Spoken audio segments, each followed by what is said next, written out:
ദൈവനാമത്തിന് മഹത്വമുണ്ടാകട്ടെ. ദൈവവചനം കേട്ടുകൊണ്ടിരിക്കുന്ന എല്ലാ പ്രിയപ്പെട്ടവർക്കും യേശുക്രിസ്തുവിൻ്റെ നാമത്തിലുള്ള വന്ദനങ്ങളെ അറിയിക്കുന്നു. ദൈവമായ കർത്താവ് നിങ്ങളെ ധാരാളം അനുഗ്രഹിക്കുമാറാകട്ടെ. ഈ ദൈവവചന സന്ദേശം നിങ്ങൾക്ക് ആത്മീക ചൈതന്യം വരുത്തട്ടെ എന്ന് പ്രാർത്ഥിക്കുകയാണ്. പ്രിയപ്പെട്ടവരെ, നമ്മൾ ഈ ലോകത്തിൽ ജീവിക്കുമ്പോൾ ഏറ്റവും അധികം ശ്രദ്ധിക്കേണ്ട ഒരു കാര്യമാണ് ദൈവപ്രസാദത്തോടുകൂടി ജീവിക്കുക എന്ന് പറയുന്നത്. ദൈവത്തിന് ഇഷ്ടമുള്ള ജീവിതം നയിക്കുക എന്ന് പറയുന്നത് ഏറ്റവും അനുഗ്രഹിക്കപ്പെട്ട കാര്യമാണ്. അത് മരണത്തിനപ്പുറം നമ്മൾ എവിടെ ചെന്ന് ചേരുമെന്നത് തീരുമാനിക്കുന്നത് ഈ ലോകത്തിലെ നമ്മുടെ ജീവിതം വെച്ചാണ്. അങ്ങനെയാണെങ്കിൽ വിശുദ്ധിയോടെ ഈ ലോകത്തിൽ ജീവിക്കണമെന്ന് ബൈബിൾ ആവർത്തിച്ച് നമ്മളോട് പറയുമ്പോൾ നിലനിൽക്കുന്നൊരു സന്ദേശം അതുമാത്രമാണ്. ബൈബിൾ നമ്മൾ വായിക്കുമ്പോൾ നാം ആരാധിക്കുന്ന, ബൈബിൾ പരിചയപ്പെടുത്തുന്ന സർവശക്തനായ, സർവജ്ഞാനിയായ, സർവവ്യാപിയായ ദൈവത്തെ മറച്ചുകൊണ്ട് മനുഷ്യന് ഒരു പ്രവൃത്തിയും ചെയ്യാൻ കഴിയത്തില്ല. ദൈവത്തെ മറച്ചു വെച്ച് മനുഷ്യൻ ചെയ്യുന്ന പ്രവൃത്തികളെന്ന് അവർ പറയുന്നത് ദൈവത്തിൻ്റെ കണ്ണിന് മുമ്പിൽ നഗ്നവും മലർന്നുമായി കിടക്കുകയാണ്. തിരുവചനം വായിക്കുമ്പോൾ മറച്ചുവെച്ച പാപങ്ങളെക്കുറിച്ച് ബൈബിളിൽ നമുക്ക് വായിക്കാൻ കഴിയും. സദൃശവാക്യങ്ങൾ 28:13 ഇങ്ങനെ വായിക്കുന്നു: തൻ്റെ ലംഘനങ്ങളെ മറച്ചു വെക്കുന്നവന് ശുഭം വരികയില്ല, അവ ഏറ്റുപറഞ്ഞ് ഉപേക്ഷിക്കുന്നവനോ കരുണ ലഭിക്കും. ബൈബിൾ നമ്മൾ ഉൽപ്പത്തി തൊട്ട് വെളിപ്പാട് വരെ വായിക്കുമ്പോൾ മറച്ചു വെച്ച പാപങ്ങളെക്കുറിച്ച് നമുക്ക് വായിക്കാൻ കഴിയും. ഭാര്യയ്ക്ക് ഭർത്താവിനെ മറയ്ക്കാം, ഭർത്താവിന് ഭാര്യയെ മറയ്ക്കാം, മാതാപിതാക്കൾക്ക് കുഞ്ഞുങ്ങളെ മറച്ച് ചെയ്യാം, കുഞ്ഞുങ്ങൾക്ക് മാതാപിതാക്കളെ മറച്ച് ചെയ്യാൻ പറ്റും.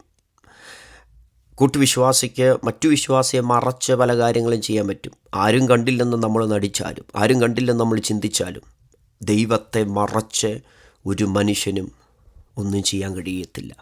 അതാണ് ബൈബിൾ പറയുന്നത്, തൻ്റെ ലംഘനങ്ങളെ മറച്ചു വെക്കുന്നവന് ശുഭം വരത്തില്ല, അവയെ ഏറ്റുപറഞ്ഞ് ഉപേക്ഷിക്കുന്നവനോ കരുണ ലഭിക്കും. ഇന്ന് ഈ മെസ്സേജ് കേൾക്കുമ്പോൾ പരിശുദ്ധ ആത്മാവ് ഈ ദൂതെ നിങ്ങളെ കേൾപ്പിക്കുമ്പോൾ, പ്രിയപ്പെട്ടവരെ, വളരെ ഗൗരവത്തോടെ പറയുന്നു, ആദ്യോടന്തം വളരെ ശ്രദ്ധയോടെ പ്രാർത്ഥനയോടെ ദൈവകൃപയിൽ ഈ മെസ്സേജ് കേൾക്കുക.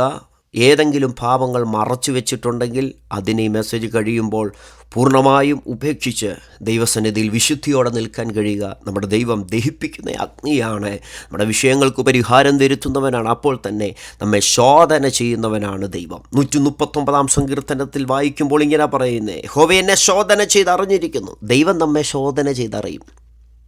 ദൈവം ശോധന ചെയ്താലുള്ള കുഴപ്പം എന്താ, പ്രശ്നം എന്താ? അവിടെ മറഞ്ഞിരിക്കുന്നൊന്നുമില്ല, സകലതും ശോധന ചെയ്യും. മനുഷ്യൻ ശോധന ചെയ്താൽ അവൻ്റെ ബുദ്ധിക്ക്, അവൻ്റെ കാഴ്ചയ്ക്ക്, അവൻ്റെ ചിന്തയ്ക്ക്, അവൻ്റെ ശക്തിക്ക് പരിമിതിയുണ്ട്. പക്ഷേ ദൈവത്തിന് പരിമിതിയില്ല, പരിമിതിയില്ല. അതാ പറയുന്നത്, നീ എന്നെ ശോധന ചെയ്തറിഞ്ഞ് ഞാൻ ഇരിക്കുന്നത്, എഴുന്നേൽക്കുന്നത്, എൻ്റെ ഹൃദയത്തിലെ നിരൂപണം, എൻ്റെ നടപ്പ്, എൻ്റെ കിടപ്പ് എല്ലാം, എൻ്റെ വഴിയെല്ലാം നീ ശോധന ചെയ്തറിഞ്ഞിരിക്കുന്നു എന്ന് പറയുന്നത്, നീ മുഴുവൻ അറിയാത്ത ഒരു വാക്കുപോലും എൻ്റെ നാവിൻ്റെ മേലില്ല. എന്നിട്ട് പറയുകയാണ്, ഈ പരിജ്ഞാനം എനിക്ക് അത്യുത്തമം.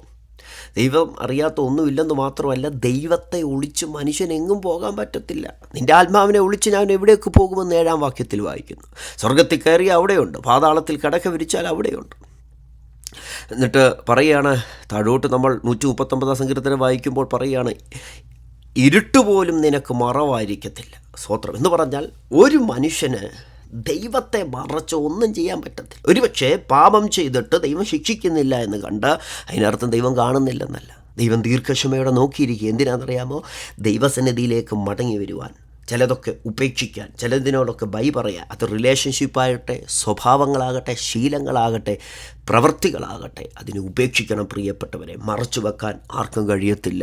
കാരണം ഇതെല്ലാം പുറത്തു വരുന്നൊരു ദിവസമുണ്ട്.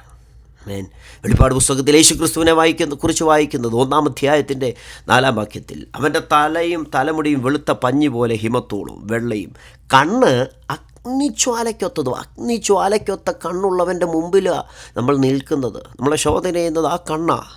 നമ്മൾ സ്കാനിങ് മെഷീനിലൂടെ കടന്നു പോകുമ്പോൾ പലതരത്തിലുള്ള സ്കാനിങ് ഉണ്ട്. ആ സ്കാനിങ്ങിലൂടെ കടന്നു പോകുമ്പോൾ അതിനകത്ത്, നമ്മുടെ ശരീരത്തിനകത്ത്, അസ്ഥിക്കകത്ത് എന്താണെന്നുള്ളത് ചിത്രം പതിയും എന്ന് പറയുന്നത് പോലെ അഗ്നിജ്വാലയ്ക്കൊത്ത കണ്ണുള്ളവനാണ് നമ്മളെ സ്കാൻ ചെയ്യുന്നത്. ദൈവത്തിൻ്റെ വചനമായ ക്രിസ്തുവാണ് സ്കാൻ ചെയ്യുന്നത്. മനുഷ്യൻ്റെ ശരീരം, മനുഷ്യൻ്റെ ദേഹം, ദേഹി, മനുഷ്യൻ്റെ ആത്മാവ്, ഈ മൂന്നാണല്ലോ മനുഷ്യനിലുള്ളത്. ദേഹം, ദേഹി, ആത്മാവ്. ഇതിനെ മൂന്നിനെയും ശോധന ചെയ്യുന്ന, വിവേചിക്കുന്ന ഒന്നാണ് ദൈവത്തിൻ്റെ വചനം. ആമേൻ. അതാ പറയുക, ദൈവത്തിൻ്റെ വചനം ജീവനും ചൈതന്യമുള്ള ഇരുവായ്ത്തലയുള്ള ഏത് വള്ളക്കളും മൂർച്ചയുള്ളതും പ്രാണനെയും ആത്മാവിനെയും സന്ധിപഞ്ചകളെയും വേർപിടിക്കും വരെ തുളച്ചു ചെല്ലുന്നതുമാകുന്നു. എബ്രായർ 4:12-13. എന്നിട്ട് പറയുകയാണ്, ഹൃദയത്തിലെ ചിന്തനകളെയും ഭാവങ്ങളെയും വിവേചിക്കുന്നതുമാകുന്നു. അവന് മറഞ്ഞിരിക്കുന്ന ഒരു സൃഷ്ടിയുമില്ല. മറച്ചു വെക്കാൻ ആർക്കും കഴിയത്തില്ല കേട്ടോ. യേശുവിനെ മറച്ച് മനുഷ്യനൊന്നും ചെയ്യാൻ പറ്റത്തില്ല. വചനത്തെ മറച്ച് മനുഷ്യനൊന്നും ചെയ്യാൻ പറ്റത്തില്ല. അതാ പറയുന്നത്, അവന് മറഞ്ഞിരിക്കുന്ന ഒരു സൃഷ്ടിയുമില്ല. അവൻ്റെ കണ്ണിന് സകലവും നഗ്നവും മലർന്നുമായി കിടക്കുന്നു. അവനുമായിട്ടാണ് നമുക്ക് കാര്യമുള്ളൂ. ഈ പ്രസംഗിക്കുന്ന എനിക്ക് നിങ്ങളുമായിട്ട് യാതൊരു കാര്യമില്ല, നിങ്ങൾക്ക് എന്നോടൊരു കാര്യമില്ല. എന്നെ കണ്ടിട്ടില്ലാത്തവർ ഈ മെസ്സേജ് കേൾക്കുന്നുണ്ട്. സ്വന്തം ഞാൻ നിങ്ങളെ ആരെയും കണ്ടിട്ടില്ല. പക്ഷെ ഒരു കാര്യമുണ്ട്, നമുക്കെല്ലാവർക്കും കാര്യമുള്ള ഒരാളുണ്ട്. എന്ന് പറഞ്ഞാൽ നമ്മൾ ഡീൽ ചെയ്യേണ്ടത് ആ വ്യക്തിയുമായിട്ടാണ്. നമുക്ക് ഡീലിങ്സ് ഉള്ളത് ആ വചനത്തോടാണ്, യേശുവിനോടാണ്. അവനുമായിട്ടാണ് നമുക്ക് കാര്യമുള്ളത്. കാര്യം തീർക്കുന്ന ഒരു നാൾ വരുന്നുണ്ട് കേട്ടോ. എസ്കേൽ പ്രവാചകന്റെ പുസ്തകം 22:14 വായിക്കുന്നു, ഞാൻ നിന്നോട് കാര്യം തീർക്കുന്ന നാളിൽ നീ ധൈര്യത്തോടെ നിൽക്കുമോ? നിൻ്റെ കൈകൾ ബലപ്പെട്ടിരിക്കുമ്പോൾ കാര്യം തീർക്കുന്ന ഒരു നാളുണ്ട്. അന്ന് മറച്ചു വെച്ചതെല്ലാം പുറത്തു വരും. Praise the lord. ആമേൻ. 1 കൊരിന്ത്യർ 4:5 വായിക്കുന്നു, ആകയാൽ കർത്താവ് വരുവോളം സമയത്തിനു മുമ്പേ ഒന്നും വിധിക്കരുത്. അവൻ ഇരുട്ടിൽ മറഞ്ഞിരിക്കുന്നത് വെളിച്ചത്താക്കി ഹൃദയങ്ങളുടെ ആലോചനകളെ വെളിപ്പെടുത്തും. അവൻ ഇരുട്ടിൽ മറഞ്ഞിരിക്കുന്നത് വെളിപ്പെടുത്തും. എന്നിട്ട് പറയാം, അന്ന് ഓരോരുത്തരും ദൈവത്തിൽ നിന്ന് പുകഴ്ച ഉണ്ടാവും. എന്ന് പറഞ്ഞാൽ മറച്ചു വെച്ച് കാര്യം കാണുന്നില്ലെന്ന് പറഞ്ഞത് വെളിയിൽ കൊണ്ടുവരുന്നൊരു ദിവസമുണ്ട്. മനുഷ്യൻ പറയുന്ന ഏത് നിസ്സാര വാക്കും ന്യായവിധിയുണ്ട്. മനുഷ്യൻ്റെ പ്രവൃത്തികൾ നല്ലതാകട്ടെ തീയതാകട്ടെ അതിനെ തക്കവണ്ണം പ്രാപിക്കാൻ ക്രിസ്തുവിൻ്റെ ന്യായാസനത്തിന് മുമ്പാകെ നിൽക്കേണ്ട ഒരു ദിവസം വരുന്നുണ്ട്. അതുകൊണ്ടാണ് പറഞ്ഞത്, മറച്ചു വെക്കരുത്, ഒരൊറ്റ പാപത്തെ മറച്ചു വെക്കരുത് കേട്ടോ. ഇന്ന് ഹൈഡ് ചെയ്യുന്ന, കൊണ്ട് താലോലിച്ച് നടക്കുന്ന എല്ലാത്തിനും ഉപേക്ഷിക്കുക. മെസ്സേജ് കേൾക്കുമ്പോൾ ഉപേക്ഷിക്കുക. ഒരു ശുദ്ധീകരണം ഈ വചന ശുശ്രൂഷ നടക്കുമ്പോൾ ദൈവം അയക്കാൻ പോവുക. അവർ തന്നെ 29-28 പറയുന്നു, മറഞ്ഞിരിക്കുന്ന കാര്യങ്ങൾ ദൈവം, നമ്മുടെ ദൈവമായ യഹോവയ്ക്കുള്ളതാ. മനസ്സിലാവുന്നുണ്ടോ? മറഞ്ഞിരിക്കുന്ന ആർക്കുള്ളതാ? യഹോവയ്ക്കുള്ള. ഇന്ന് ഈ മെസ്സേജ് കേൾക്കുമ്പോൾ ദൈവത്തിൻ്റെ ആത്മാവ് നമ്മളോട് പറയാം, മറച്ചു വെക്കരുത്. ദൈവത്തെ ഒളിച്ച് മനുഷ്യനൊന്നും ചെയ്യാൻ പറ്റത്തില്ല. ആദാം ഹവ്വ ദമ്പതിമാർ പാപം ചെയ്തു, അവർ ഭയപ്പെട്ടു. ഉൽപ്പത്തി പുസ്തകം 3-ാം അധ്യായത്തിൻ്റെ 8-ാം വാക്യത്തിൽ മനുഷ്യനും ഭാര്യയും യഹോവയായ ദൈവം തങ്ങളെ കാണാതിരിപ്പാൻ തോട്ടത്തിലെ വൃക്ഷങ്ങളുടെ ഇടയിൽ ഒളിച്ചു. ആദാം ഹവ്വ ദമ്പതിമാരെ ദൈവം വിസിറ്റ് ചെയ്യാറുണ്ടായിരുന്നു. എന്നാൽ അവരുടെ ആ ബുദ്ധിക്കകത്ത് അവർ ചെയ്തൊരു കാര്യമുണ്ട്. ദൈവം കാണാതിരിപ്പാൻ തോട്ടത്തിലെ വൃക്ഷങ്ങളിടയിൽ ഒളിച്ചു. കാണാതിരിക്കാനാണ്. ആരെയാണ് പറ്റിക്കാൻ നോക്കുന്നത്? പ്രപഞ്ച സൃഷ്ടാവായ, സർവശക്തനായ, സർവജ്ഞാനിയായ, സർവ്വവ്യാപിയായ മനുഷ്യൻ്റെ തിരുവുപടങ്ങളെ ദൂരത്ത് നിന്ന് അറിയുന്ന ദൈവത്തെയാണ് കളിപ്പിക്കാൻ നോക്കുന്നത്. കർത്താവ് ദൈവം ചോദിക്കുന്ന ഒരു ചോദ്യം, തിന്നരുതെന്ന് ഞാൻ കൽപ്പിച്ച വൃക്ഷഫലം നീ തിന്നോ? പ്രിയപ്പെട്ടവരെ, ദൈവത്തെ ഒളിച്ചൊന്നും ചെയ്യാൻ പറ്റത്തില്ല. ബൈബിളിൽ 3 വ്യക്തികളെ ഞാൻ പരിചയപ്പെടുത്താൻ പോവുകയാണ്. നിശ്ചയമായിട്ട് ഈ സന്ദേശം നിങ്ങൾക്ക് അനുഗ്രഹമാണ്. ഒരു വിശുദ്ധിയിലേക്ക്, ദൈവം ആഗ്രഹിക്കുന്ന ഒരു ആത്മീയ ജീവിതത്തിലേക്ക് ഈ മെസ്സേജ് നയിക്കപ്പെടും. നിങ്ങൾക്കറിയാവുന്നവർക്കെല്ലാം അയച്ചു കൊടുക്കണം. സ്തോത്രം. നിങ്ങൾക്ക് പ്രസംഗിക്കാൻ അറിയത്തില്ലായിരിക്കും, പക്ഷേ ഈ ശുശ്രൂഷ അയച്ചു കൊടുക്കുമ്പോൾ അവരുടെ ജീവിതത്തിലെ പാപങ്ങളെയും പരിശുദ്ധാത്മാവ് അവരെ കാണിച്ച് തരുന്ന ഒരു വിശുദ്ധിയിലേക്ക് നയിക്കുമ്പോൾ ദൈവം നമുക്ക് പ്രതിഫലം തരും. പ്രിയപ്പെട്ടവരെ, ഒന്നാമത്തെ വ്യക്തി റാഹേലാണ്. പാപം മറച്ചു വെച്ച ഒരു വ്യക്തി റാഹേലാണ്. ഉൽപ്പത്തി പുസ്തകം 31-ാം അധ്യായം വായിക്കുമ്പോൾ തൻ്റെ അപ്പനായ ലാബാൻ്റെ വീട്ടിൽ നിന്ന് ഇറങ്ങി വരുമ്പോൾ, യാക്കോബും അദ്ദേഹത്തിൻ്റെ ഭാര്യമാരും പിള്ളേരും എല്ലാം ഇറങ്ങി വരുമ്പോൾ റാഹേൽ ചെയ്തൊരു കാര്യമുണ്ട്. 19-ാം വാക്യത്തിലാണ് അത് കാണുന്നത്. ഉൽപ്പത്തി 31:19. ലാബാൻ തൻ്റെ ആടുകളെ രോമം കത്തിരിപ്പാൻ പോയിരുന്നു. റാഹേൽ തൻ്റെ അപ്പനുള്ള ഗ്രഹബിംബങ്ങളെ മോഷ്ടിച്ചു. അപ്പനില്ലാത്ത സമയത്ത് വീട് വിട്ട് ഭർത്താവിൻ്റെ കൂടെ യാത്ര തിരിക്കുമ്പോൾ സ്വന്തം വീട്ടിൽ നിന്ന് സ്വന്തം അപ്പൻ്റെ ഗ്രഹബിംബങ്ങളെ മോഷ്ടിച്ചു. ഇത് ലാബാൻ അറിഞ്ഞു. ലാബാന് യാക്കോബിനെ പിന്തുടരുന്നു. എന്നൊരു ചോദിക്കുകയാണ്, എൻ്റെ ഗ്രഹബിംബങ്ങളെ എന്തിനാണ് മോഷ്ടിച്ചത്? അപ്പോൾ യാക്കോബ് പറയുന്ന ഒരു കാര്യമുണ്ട്. അതിൻ്റെ 32-ാം വാക്യത്തിലാണ് യാക്കോബ് പറയുന്നത്. യാക്കോബ് പറയുകയാണ് ലാബാനോട്, എൻ്റെ പക്കൽ നിന്ന് അപഹരിക്കുമെന്ന് ഞാൻ ഭയപ്പെട്ടു. എന്നാൽ നീ ആരുടെ പക്കലെങ്കിലും നിൻ്റെ ദേവന്മാരെ കണ്ടാൽ അവൻ ജീവനോടിരിക്കരുത്. യാക്കോബ് പറയാണ്, ആരെങ്കിലും നിൻ്റെ ഗ്രഹബിംബങ്ങളെ എടുത്തതായിട്ട് നീ കണ്ടുപിടിച്ചാൽ ആ വ്യക്തി മരിക്കണം. അത് പറയുന്ന ആരാ? യാക്കോബ. അങ്ങനെ ലാബാൻ കൂടാരങ്ങളെല്ലാം തപ്പുകയാണ്. തൻ്റെ ഒരു മകളായ ലേയയുടെ കൂടാരത്തിൽ കണ്ടു. അത് കൂടാരത്തിൽ ചെന്നു. പക്ഷേ ലേയുടെ കൂടാരത്തിനകത്ത് ഒന്നും കണ്ടില്ല. അടുത്തത് റാഹേലിൻ്റെ കൂടാരത്തിൽ കണ്ടു. എന്നാൽ റാഹേൽ ചെയ്തൊരു കാര്യം എന്താണെന്നറിയാമോ? 34 വാക്യത്തിലുണ്ട്. ഉൽപ്പത്തി 31:34. എന്നാൽ റാഹേൽ വിഗ്രഹങ്ങളെ എടുത്ത് ഒട്ടകക്കോപ്പിനകത്ത് ഇട്ട് അതിന്മേൽ ഇരിക്കുകയായിരുന്നു. ലാബാൻ കൂടാരത്തിലൊക്കെയും തിരിഞ്ഞു നോക്കി, കണ്ടില്ല താനും. അവൾ അപ്പനോട്, യജമാനനെ കോപിക്കരുത്, നിൻ്റെ മുമ്പാകെ എഴുന്നേൽപ്പാൻ എനിക്ക് കഴിവില്ല, സ്ത്രീകൾക്കുള്ള മുറ എനിക്ക് വന്നിരിക്കുന്നു എന്ന് പറഞ്ഞ് അങ്ങനെ അവൻ ശോധന കഴിച്ചു, ഗ്രഹബിംബങ്ങളെ കണ്ടില്ല താനും. ഗ്രഹബിംബങ്ങളെ മോഷ്ടിച്ചിട്ട് അതിൻ്റെ മുകളിൽ കയറി ഇരിക്കുകയാണ്. ഒട്ടകക്കോപ്പിനകത്ത് അതിട്ടിട്ട് അതിൻ്റെ മുകളിൽ കയറി ഇരുന്നിട്ട് വ്യാജം പറയുകയാണ്. അപ്പം വന്ന് ശോധന ചെയ്തെന്നാണ് വായിക്കുന്നത്. അപ്പൻ ശോധന ചെയ്തിട്ട് അതിനെ കണ്ടില്ല. ലാബാൻ ശോധന ചെയ്തിട്ട് കണ്ടില്ല. ലാബാനെ മറച്ച് റാഹേലിന് അവിടെ ചെയ്യാൻ പറ്റി. പക്ഷേ നമ്മൾ താഴോട്ട് വായിക്കുമ്പോൾ അവിടെ ആരും ഒന്നും കണ്ടില്ല. ലാബാൻ നിരാശനായി മടങ്ങിപ്പോകുന്നു. എന്നാൽ തിരുവചനം നമ്മൾ വായിക്കുമ്പോൾ 35 അധ്യായത്തിൻ്റെ 19 വാക്യത്തിൽ റാഹേൽ മരിക്കുന്ന ഒരു സംഭവം അവിടെ രേഖപ്പെടുത്തിയിട്ടുണ്ട്. 35:19. ആ പോകുന്ന വഴിക്ക് പ്രസവവേദന ഉണ്ടാകുന്നു, കഠിനവേദന ഉണ്ടാകുന്നു, റാഹേൽ മരിക്കുന്നു. 19 വാക്യത്തിൽ ഇങ്ങനെ വായിക്കുന്നത്, റാഹേൽ മരിച്ചിട്ട് അവളെ ബേദലേഹം എന്ന എഫ്രാത്തിന് പോകുന്ന വഴിയിൽ അടക്കം ചെയ്തു. എന്താണ് പോകുന്ന വഴിയിൽ? ബേദലേഹമിലേക്ക് പോകുന്ന വഴിയിലാണ് ആരെ അടക്കം ചെയ്തത്? റാഹേലിനെ അടക്കം ചെയ്തത്. ഇത് പറയാനുള്ള കാരണം എന്താണെന്ന് ചോദിച്ചാൽ, ഇവരുടെ ആ യാത്രയുടെ മധ്യത്തിൽ വഴിയാത്രയിലാണ് റാഹേൽ മരണപ്പെടുന്നത്. റാഹേൽ അവിടെ മരിച്ചു. അത് യാക്കോബ് പറഞ്ഞിരുന്നു, ആരെങ്കിലും എടുത്താൽ അവൻ മരിക്കട്ടെ എന്ന്. ലാബാനെ മറച്ച് റാഹേലിന് ചെയ്യാൻ പറ്റി. ലാബാൻ ശോധന ചെയ്തു, കണ്ടുപിടിച്ചില്ല. പക്ഷേ സർവശക്തനായ ദൈവത്തെ മറച്ച് റാഹേലിന് ഒന്നും ചെയ്യാൻ പറ്റിയില്ല, മരിച്ചു. മരിച്ചിട്ട് എവിടെയാണ് അടക്കം ചെയ്തത്? അടക്കം ചെയ്തത് മക്പേല ഗുഹയിലല്ല, അടക്കം ചെയ്തത് വഴിയിലാണ്. എന്താ അങ്ങനെ പറയാൻ കാര്യമെന്നറിയാമോ? അബ്രഹാമിനെ അടക്കം ചെയ്തത് മക്പേല ഗുഹയിലാണ്. ഇസഹാക്കിനെ അടക്കം ചെയ്തത് മക്പേല ഗുഹയിലാണ്. യാക്കോബിനെ അടക്കം ചെയ്തത് മക്പേല ഗുഹയിലാണ്. അബ്രഹാമിൻ്റെ ഭാര്യയായ സാറയെ അടക്കം ചെയ്തത് മക്പേല ഗുഹയിലാണ്. ഇസഹാക്കിൻ്റെ ഭാര്യയായ റിബേക്കയെ അടക്കം ചെയ്തത് മക്പേല ഗുഹയിലാണ്.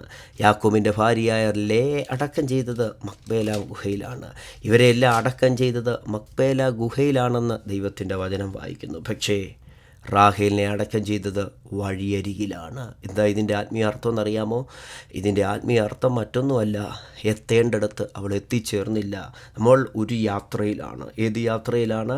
നിത്യതയിലേക്കുള്ള യാത്രയിലാണ്. മരണത്തിനപ്പുറം ദൈവരാജ്യത്തിലേക്കുള്ള യാത്രയിലാണ്. ഈ യാത്രാ മധ്യത്തിൽ പട്ടുപോകാനല്ല ദൈവം നമ്മെ വിളിച്ചത്. പാപം ചെയ്ത് അത് മറച്ചു വെച്ച് ഹൈഡ് ചെയ്ത് അതിനെ ഏറ്റുപറഞ്ഞ് ഉപേക്ഷിക്കാതിരുന്നാൽ ഒരു ദൈവവചന സന്ദേശമുണ്ട്, ഒരു ശബ്ദമുണ്ട്, ഒരു ദൈവത്തിൻ്റെ ദൂതുണ്ട്, വഴിയിൽ പട്ടുപോകാൻ സാധ്യതയുണ്ട്. സങ്കീർത്തനം 2:12 വായിക്കുന്നു, അവൻ വഴിയിൽ വെച്ച് കോപിച്ചിട്ട് നിങ്ങൾ നശിപ്പാതിരിപ്പാൻ പുത്രനെ ചുംബിപ്പീൻ എന്ന് പറഞ്ഞാൽ, വഴിയിൽ വെച്ച് പട്ടുപോയവരുടെ പട്ടികയിലല്ല നമ്മുടെ പേര് വരേണ്ടത്. എത്തേണ്ടിടത്തെത്തി, നിത്യതയിലെത്തി, തൻ്റെ ജനത്തോട് ചേർന്ന് മുമ്പേ പോയ വിശുദ്ധന്മാർ ഒരുപാട് പേരുണ്ട്. അവരെത്തേണ്ടിടത്തെത്തി. അത് യേശു ക്രിസ്തുവിൻ്റെ സന്നിധിയിലാണ് അവരെത്തിയത്. നാമും അതുപോലെ എത്തണമെന്ന് ദൈവം ആഗ്രഹിക്കുന്നു. എന്നാൽ റാഹേലിനെ പോലെ ചെയ്ത തെറ്റിനെ മറച്ചു വെച്ച് ലാബാൻ ശോധന ചെയ്തിട്ട് കണ്ടെത്തിയില്ല. പക്ഷേ സർവശക്തനായ ദൈവത്തിനു മുമ്പാകെ ആ തെറ്റ്, ആ പാപം മറഞ്ഞിരിക്കുന്നതല്ല. അതിനുള്ള ശിക്ഷാവധി അവിടെ കിട്ടി. വഴിയരികിൽ വെച്ച് മരിക്കപ്പെട്ടു. ഗുഹയിലല്ല അടക്കം ചെയ്തത്, മറ്റുള്ളവരെ അടക്കം ചെയ്ത പോലെയല്ല അടക്കം ചെയ്തത്, വഴിയിൽ അടക്കം ചെയ്തു. ഈ സന്ദേശം കേൾക്കുന്ന പ്രിയപ്പെട്ടവരെ, മനുഷ്യരെ മറച്ച് നമുക്ക് പലതും ചെയ്യാം, പക്ഷെ ദൈവത്തെ മറച്ച് നമുക്കൊന്നും ചെയ്യാൻ പറ്റത്തില്ല. ഒന്ന് റാഹേലാണെങ്കിൽ രണ്ടാമത്തെ വ്യക്തിത്വം ആഖാനാണ്. യോശുവയുടെ പുസ്തകം 7 അധ്യായത്തിൽ ആ സംഭവം നമുക്ക് കാണാം. യോശുവ യുദ്ധവീരനാണ്. ഒരുപാട് യുദ്ധങ്ങൾ അദ്ദേഹം ചെയ്തിട്ടുണ്ട്. ഏകദേശം 13 യുദ്ധങ്ങളാണ് യോശുവ ചെയ്തിട്ടുള്ളത്. ഈ 13 യുദ്ധത്തിൽ യോശുവ ആകെ തോറ്റത് ഹായി പട്ടണത്തിന് നേരെ ചെന്ന ഒരു യുദ്ധമാണ്. 7-ാം അധ്യായത്തിൽ ആ യുദ്ധം തോറ്റെങ്കിലും അടുത്ത അധ്യായത്തിലൊക്കെ നമ്മൾ വായിക്കുമ്പോൾ ആ യുദ്ധം അദ്ദേഹം ജയിച്ചതായി കാണാം. 13 യുദ്ധങ്ങൾ നയിച്ച യുദ്ധവീരനായ യോശുവ ഒരൊറ്റ യുദ്ധം തോറ്റു. എന്താ കാര്യം? ഒറ്റ യുദ്ധം തോക്കാൻ കാര്യം ഒരാൾ ചെയ്ത തെറ്റാണ്, ഒരാൾ മറച്ചു വെച്ച തെറ്റാണ്. ഈ പട്ടണത്തിന് നേരെ യുദ്ധത്തിന് പോകുമ്പോൾ ശപഥാർപ്പിത വസ്തുക്കൾ എടുക്കരുത് എന്ന് പറഞ്ഞിരുന്നു. എന്നാൽ ആഖാൻ എന്ത് ചെയ്തെന്നറിയാമോ? ശപഥാർപ്പിത വസ്തുക്കളിൽ ദൈവത്തിന് ഡിവോട്ട് ചെയ്ത ദൈവത്തിന് മാറ്റിവെച്ച ശപഥാർപ്പിത വസ്തുവിൽ ചിലതെടുത്ത് മാറ്റിവെച്ചു. എന്നാൽ ദൈവത്തിൻ്റെ കോപം ഇസ്രായേൽ ജനത്തിൻ്റെ മീതെ വന്നു. വളരെ ഈസി ആയിട്ട് ജയിക്കാൻ പറ്റിയ യുദ്ധമാണ് ഹായി പട്ടണത്തിന് നേരെയുള്ള യുദ്ധം. കാരണം അധ്യായത്തിൽ തന്നെ പറയുന്നുണ്ട്, ഒരുപാട് പേരെ ഒന്നും അയക്കേണ്ട, 1000-ഓ 2000-ഓ 3000-ഓ പോയാൽ മതി, സർവ്വജനത്തെ അങ്ങോട്ട് അയച്ച് കഷ്ടപ്പെടുത്തേണ്ട, അവരാൾ ചുരുക്കമാണ്. വളരെ കുറച്ച് പേർക്കെതിരെ യുദ്ധത്തിന് പോയിട്ട് തോറ്റുപോയി. എന്താ കാര്യം? ദൈവം ആ യുദ്ധം ജയിപ്പിക്കുന്നത്. ആ യുദ്ധത്തിൽ ഇവർ തോറ്റുപോയി. കാരണം ആഖാൻ കുറേത് എടുത്തു മറച്ചു വെച്ചു. 7-ാം അധ്യായത്തിൻ്റെ 10-ാം വാക്യത്തിൽ തോൽവിയുടെ കാരണം ദൈവം തന്നെ യോശുവയ്ക്ക് വെളിപ്പെടുത്തുക. യഹോവ യോശുവയോട് അരുളിച്ചത്, എഴുന്നേൽക്ക, നീ ഇങ്ങനെ സാഷ്ടാംഗം വീണ് കിടക്കുന്നത് എന്തിന്? ഇസ്രായേൽ പാപം ചെയ്തിരിക്കുന്നു, ഞാൻ അവരോട് കൽപ്പിച്ചിട്ടുള്ള എൻ്റെ നിയമം അവർ ലംഘിച്ചിരിക്കുന്നു, അവർ ശപഥാർപ്പിതമെടുത്തിരിക്കുന്നു, അവർ മോഷ്ടിച്ച് മറവ് ചെയ്തു, തങ്ങളുടെ സാമാനങ്ങൾക്കിടയിൽ അത് വെച്ചെന്ന്. മറച്ചു വെച്ചത് ആഖാൻ മറച്ചു വെച്ചത് യോശുവ കണ്ടില്ല, ആ ജനം ആരും കണ്ടില്ല. പക്ഷെ സർവശക്തനായ ദൈവം അത് കണ്ടു. കർത്താവ് പറയുന്ന സ്റ്റേറ്റ്മെൻറ്റ് ഇതാണ്, മറച്ചു വെച്ചു, അവരത് മറച്ചു വെച്ചു. അതേ പ്രിയപ്പെട്ടവരെ, മനുഷ്യരെ മറച്ചു വെക്കാം, നേതാക്കന്മാരെ മറച്ചു വെക്കാം, പാസ്റ്റർമാരെ മറച്ചു വെക്കാം, വിശ്വാസികളെ മറച്ചു വെക്കാം, പക്ഷേ ദൈവത്തെ മറച്ച് മനുഷ്യരൊന്നും ചെയ്യാൻ പറ്റത്തില്ല. അപ്പോൾ ദൈവത്തിൻ്റെ ദാസനായ യോശുവ പറയുന്നൊരു കാര്യം 13-ാം വാക്യത്തിലുണ്ട്, ശാപം നിങ്ങളുടെ ഇടയിൽ നിന്ന് നീക്കിക്കളയും വരെ ശത്രുക്കളുടെ മുമ്പിൽ നിങ്ങൾക്ക് നിൽക്കാൻ കഴിയത്തില്ല. ഒരു വിടുതൽ വേണോ? തെറ്റ് നീക്കിക്കളയും. ഒരു വിടുതൽ വേണോ? പാപം നീക്കിക്കളയും. ഒരു വിടുതൽ വേണോ? മറച്ചു വെച്ചത് പുറത്തെടുത്ത് ദൂരെ കളയണം. തൻ്റെ ലംഘനങ്ങളെ മറച്ചു വെക്കുന്നവന് ശുഭം വരത്തില്ല. അവ ഏറ്റുപറഞ്ഞ് ഉപേക്ഷിക്കുന്നവന്, കാരണം ഈ വചനം കേൾക്കുമ്പോൾ മറച്ചു വെച്ച എന്തെങ്കിലും പാപം ഉണ്ടെങ്കിൽ അത് ഉപേക്ഷിക്കുക. വിടുതലിന്, അനുഗ്രഹത്തിന്, ദൈവപ്രവൃത്തിക്ക് അത് തടസ്സമാണ്. 21-ാം വാക്യത്തിൽ വായിക്കുമ്പോൾ അത് പുറത്തെടുക്കുകയാണ്. ആഖാനെ ലോട്ടിട്ട് ആഖാൻ്റെ കുലത്തിനത് വീണ്, ആഖാനാന്ന് കണ്ടുപിടിച്ചു. എന്നിട്ട് ആഖാൻ പറയുകയാണ്, ഞാനത് കണ്ട് മോഹിച്ച് എടുത്തു, എൻ്റെ കൂടാരത്തിൻ്റെ നടുവിൽ നിലത്തത് കുടിച്ചിട്ടു. സ്തോത്രം. വെള്ളി അടിയിലാകുന്നു എന്ന് ഉത്തരം പറഞ്ഞു. എന്നിട്ട് എന്ത് ചെയ്തെന്നറിയാമോ? ആഖാനെ പിടിച്ചുകൊണ്ട് വരികയാണ്. ആഖാനുള്ള ന്യായവിധി അവിടെ കൊടുക്കുകയാണ്. 24, 25, 26 വാക്യങ്ങൾ എന്താ ന്യായവിധി എന്നറിയാമോ? ഭയാനകമായ ഒരു ന്യായവിധിയാണ്. ഇങ്ങനെ പറയുന്നത്, അവൻ്റെ ആഖാനെ വെള്ളി, മേലങ്കി, പൊൻകട്ടി, അവൻ്റെ പുത്രന്മാർ, പുത്രിമാർ, അവൻ്റെ കാള, കഴുത, ആട്, കൂടാരം, ഇങ്ങനെ അവനുള്ള സകലവുമായി എന്ന് പറഞ്ഞാൽ ആഖാൻ്റെ പിള്ളേർ, ആഖാനുള്ള സകല വസ്തുക്കൾ മുഴുവൻ ആഘോർ താഴ്വരയിൽ കൊണ്ടുപോയി. നീ ഞങ്ങളെ വലച്ചത് എന്തിന്?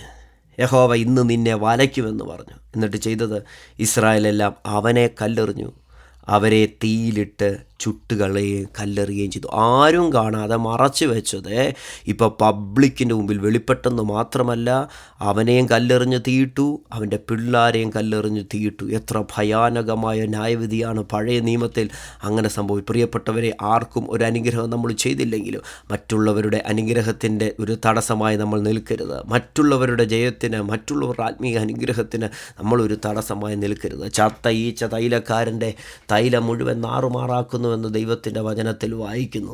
അങ്ങനെയാണെങ്കിൽ രഹസ്യമായ പാപത്തെ പരസ്യമായി പുറത്തു കൊണ്ടുവരുന്ന ഒരു ദൈവമുണ്ട്. മറച്ചുവെച്ച പാപം തലമുറയ്ക്ക് ഒരു ശാപമായി മാറി എന്ന് ദൈവത്തിൻ്റെ വചനത്തിൽ പറയുമ്പോൾ, തൻ്റെ ലംഘനങ്ങളെ മറച്ചു വെക്കുന്നവന് ശുഭം വരത്തില്ല. അവ ഏറ്റുപറഞ്ഞ് ഉപേക്ഷിക്കുന്നവന് കരുണ ലഭിക്കും. മറച്ചു വെച്ച പാപത്തെ കർത്താവിൻ്റെ സന്നിധിയിൽ ഏറ്റുപറഞ്ഞ്, കർത്താവെ എന്നോട് ക്ഷമിക്കണമെന്ന് പറഞ്ഞാൽ അവിടുന്ന് നമ്മളെ വീണ്ടും കൈക്കൊള്ളുന്ന ദൈവമാണ്. മൂന്നാമത്തെ ഒരു വ്യക്തിയെ കൂടെ പരിചയപ്പെടുത്തി പ്രാർത്ഥിക്കാൻ പോവുകയാണ്.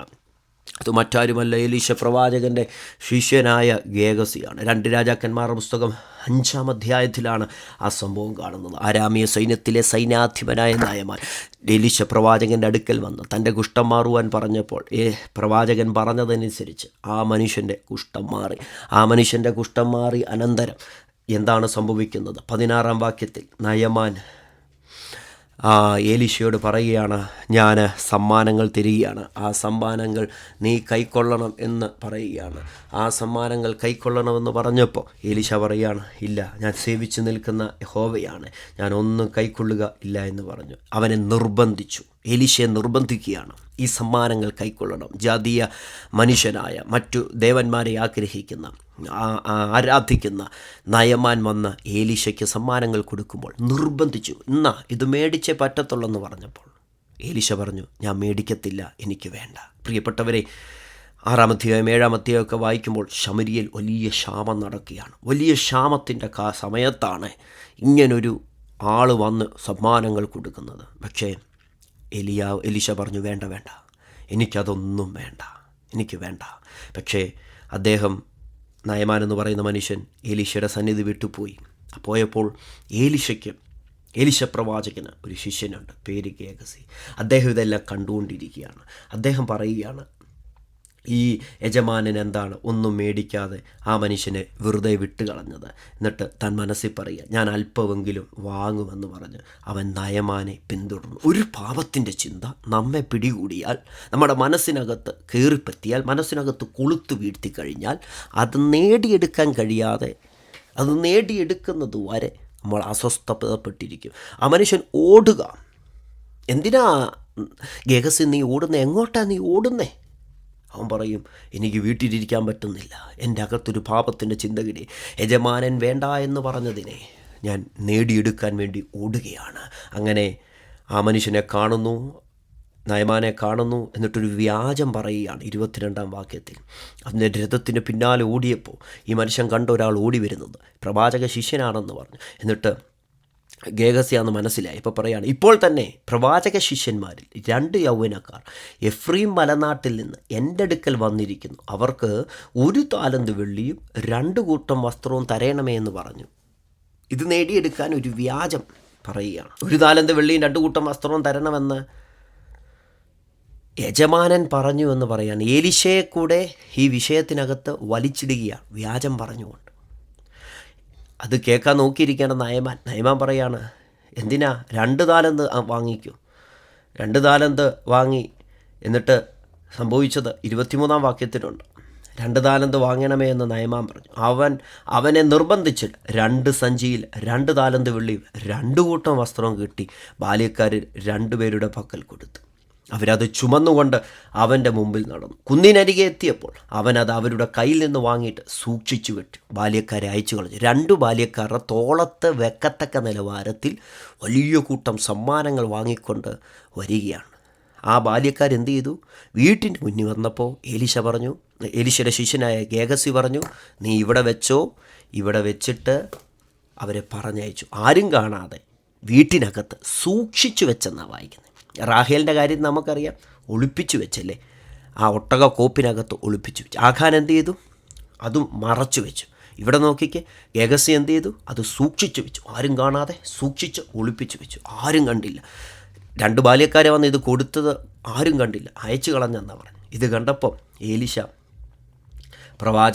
പ്രവാചകനായ ഏലീശ അകത്ത് കടന്നിട്ട് ചോദിക്കുകയാണ്. പിന്നെ അവൻ അകത്ത് കടന്ന് യജമാനൻ്റെ മുമ്പിൽ നിന്നു. എന്നാറ് ഏലീശ അവനോട്, ഗേഹസിയെ നീ എവിടെ പോയി? ഒരു കള്ളം പറഞ്ഞു, വീണ്ടും അടുത്ത കള്ളം പറയാം, അടിയനെങ്ങും പോയില്ല.